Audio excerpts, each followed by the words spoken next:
Truckers create unique hazards on the road. Tractor trailers are long, heavy, and often carry hazardous materials. This is a big reason why truck accidents caused by a drunk driver can be so infuriating. Drunk driving becomes especially unacceptable when the driver is operating a vehicle capable of great destruction like a large truck. Thankfully, the law requires and recognizes special rules for drunk drivers that have a commercial driver's license. Federal trucking regulations and New York state law defines driving while intoxicated for commercial drivers as having a 0.04% blood alcohol content level, which is stricter than the rule for non-commercial drivers. Why you need an attorney. Drivers should know that lawsuits are complicated and will almost always require a qualified attorney. First, lawsuits require significant legal expertise. For example, not everyone has the right to file a personal injury lawsuit.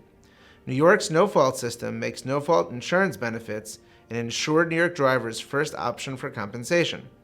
Drivers that want to go the lawsuit route have to satisfy certain criteria called the legal threshold. An attorney will evaluate whether a driver can file a lawsuit and may have to defend this right.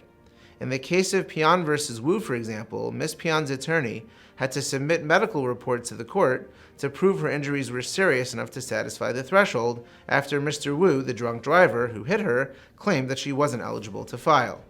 Cases are frequently won and lost on procedural technicalities, like filing the wrong form or submitting something late. An attorney will help navigate the complex legal system. Proving that someone caused an accident can also be tricky.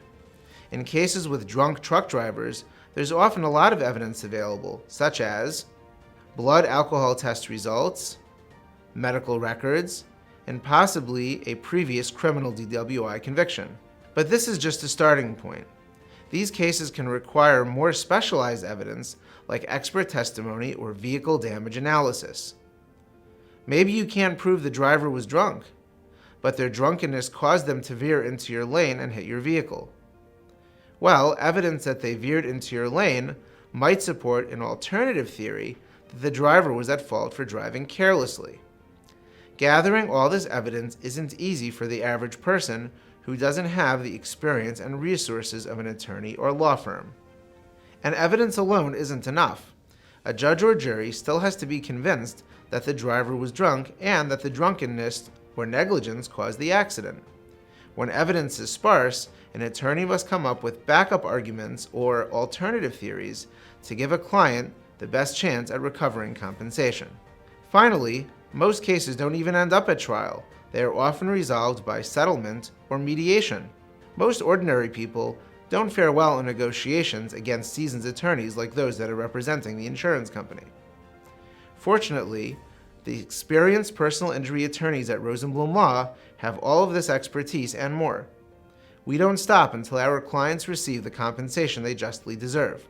So if you or a loved one has been involved in a truck accident caused by drunk driving, contact Rosenblum Law today for a free, no-obligation consultation.